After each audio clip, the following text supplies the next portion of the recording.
السلام علیکم دوستوں، آج ہم اپنے اس ویڈیو کے ذریعے سرکار دو عالم محمد مصطفیٰ صلی اللہ تعالیٰ علیہ وسلم کے شروعاتی دور کے اسلام کی تبلیغ کے لیے طائف کے سفر کا ذکر کریں گے۔ طائف مکہ سے لگ بھگ 65 میل پر ایک سرسبز اور شاداب شہر ہے۔ 27 شوال 1090 کے مطابق سن 620 کے جنوری یا فروری کے مہینے میں سرکار دو عالم زید بن حارثہ کو اپنے ساتھ لے کر طائف کی اور روانہ ہوئے تاکہ وہاں کی لوگوں کو دین کی تبلیغ کی جائے اور قبیلہ بنی ثقیف کی حمایت حاصل کی جائے۔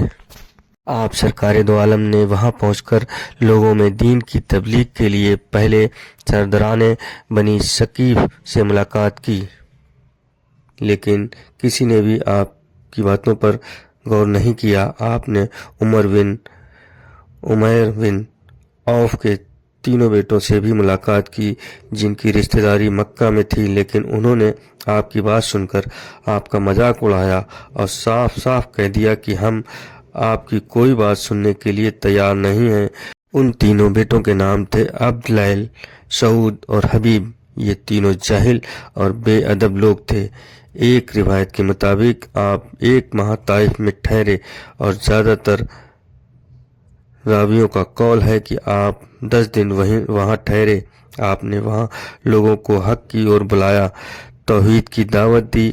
لات کے پجاریوں کو آپ کی بات اچھی نہیں لگی۔ انہوں نے اخلاق اور انسانیت کی ساری حدیں توڑ کر شہر کے آوارہ لڑکوں اور غلاموں کو آپ کے پیچھے لگا دیا، جنہوں نے آپ کو اور زید کو پتھر مار مار کر شہر سے باہر نکال دیا۔